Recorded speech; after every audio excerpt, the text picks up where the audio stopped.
Hi good afternoon. CNBC आवाज Motilal Oswal studios में आप सबका स्वागत है। और जिस तरह का बाजार का मूड माहौल था, सोचा क्यों ना आज नो योर कंपनी को रोकें। किसी एक मैनेजमेंट से बातचीत करने की जगह क्यों ना आप लोग के दुख दर्द शेयर करें। आई एम श्योर सबके इस बाजार में जिस तरह का कोहराम मचा हुआ है, बतेरों क्वेरीज होंगी अपने स्टॉक्स रिलेटेड, अपने पोर्टफोलियो रिलेटेड, शेयर बाजार से जुड़ी हुई। सोचा आज आधा घंटा उसी के लिए डेडिकेट करते हैं।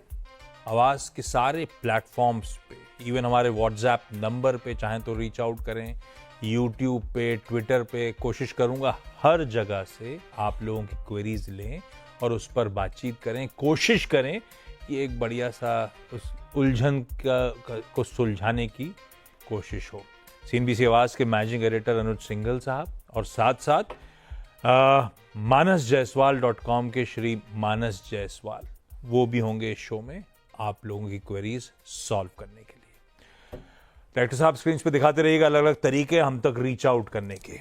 मार्केट्स लेकिन मतलब अनएक्सपेक्टेडली इस तरह का पेन, 450 पॉइंट का डीप कट, 22,100 की दहलीज पे आके खड़े हुए हैं। इस तरह का pain and as we speak दिन के फ्रेश लोज, हर टिक के साथ नए लोज बनाता हुआ निफ्टी का ये हाल है। और ब्रेथ लेकर आइए स्क्रीन पे, असली मूड का बैरोमीटर।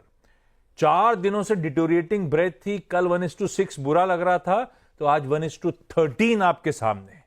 एक बढ़ने वाले के सामने 13 स्टॉक्स कमजोरी के साथ ट्रेड कर रहे हैं।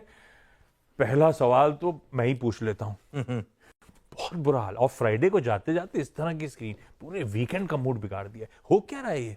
नहीं आशीष, हो क्या रहा है तो आप 10 लोगों से पूछें तो 11 जवाब मिलेंगे। हाँ। काफी कॉन्फ्लुएंस ऑफ फैक्टर्स हैं मार्केट में। आई थिंक अर्निंग सबसे बड़ा है।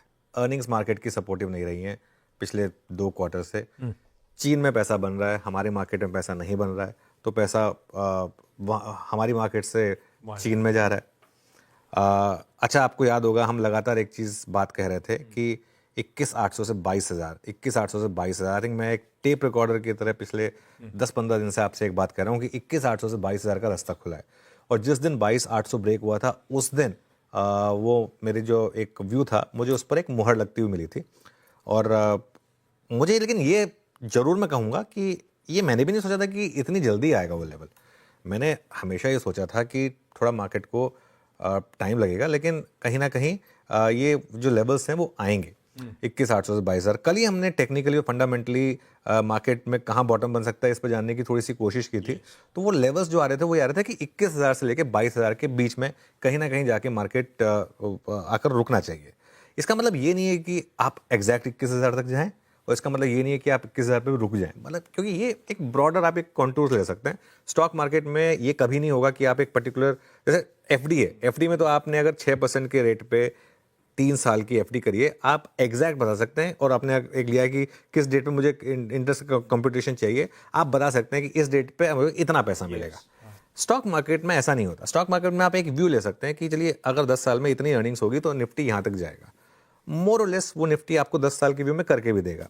लेकिन विद इन उस 10 साल के उसमें, अब जैसे फॉर एग्जांपल अगर आपने 2015 में पूछा होता कि 2025 में निफ्टी यहाँ पर होगा, मोर और लेस हम वहीं पर हैं। लेकिन उसके बीच में हम एक बार कोविड के लो में 9,000 पे भी गए, एक बार हम बीच में 26,000 पर भी गए, और अब हम 22,000 पर आ गए। तो ये स्टॉक मार्केट है बेसिकली, इस तरीके से यहाँ पर चलता है। और फ्रैंकली बोलूँ ना, ब्रॉडर मार्केट, आई थिंक कल जिस तरीके से निफ्टी को होल्ड अप करके रखा गया था एक्सपायरी के चलते, लेकिन ब्रॉडर मार्केट में जिस तरीके की पेन थी, आई थिंक ये सुबह आज एक क्लियर था कि आपको शायद इस तरीके का एक ट्रेडिंग सेशन मिलेगा। हालांकि मैं सच कहूँ तो हैरान हूँ कि एक साथ 400 पॉइंट आ गए निफ्टी पर, 400 450 पॉइंट। मैंने कल भी एक व्यू लिया था कि 1000 पॉइंट यहाँ से निफ्टी और रेड में जा सकता है, उसमें से 450 एक ही दिन में आ जाएंगे। ये नहीं सोचा था। अच्छा, लेकिन इसमें एक और चीज़ है, जैसे बुल मार्केट में आप एक लीप ऑफ फेथ लेते हैं और बाय करते हैं और मार्केट आपको रिवॉर्ड करता है, हैंडसमली रिवॉर्ड करता है। ऐसे ही जब कल बेयर मार्केट में हमने एक बात की थी क्लोजिंग में कि शॉर्ट कैरी करिए इस मार्केट में। अब ये सुना पता था कि 400 पॉइंट दे देगा वो आपको, सुबह भी 200 सवा 200 तो दिए, जिसने सुबह सुबह भी बुक कर लिया उसको भी, इंट्रा ने भी उसके बाद 200 सवा 200 पॉइंट दिए। तो ये आई थिंक मार्केट का टेक्सचर है इस समय, इससे लड़के कोई फायदा नहीं है। एज अ ट्रेडर इससे लड़के फायदा नहीं है। एज एन इन्वेस्टर मैं बार बार एक चीज़ कह रहा हूँ, सिर्फ इसलिए स्टॉक्स मत लीजिए क्योंकि वो गिर गए हैं। काफ़ी स्टॉक्स हैं जो यहाँ से भी गिरेंगे और जमकर गिरेंगे, लेकिन बहुत स्टॉक्स में अब ढंग के लेवल आ गए हैं जिनमें आप चाहें तो थोड़ी स्लोली एक्यूमुलेट करना शुरू कर सकते हैं। टटोलते रहेंगे, ये सब बातचीत कर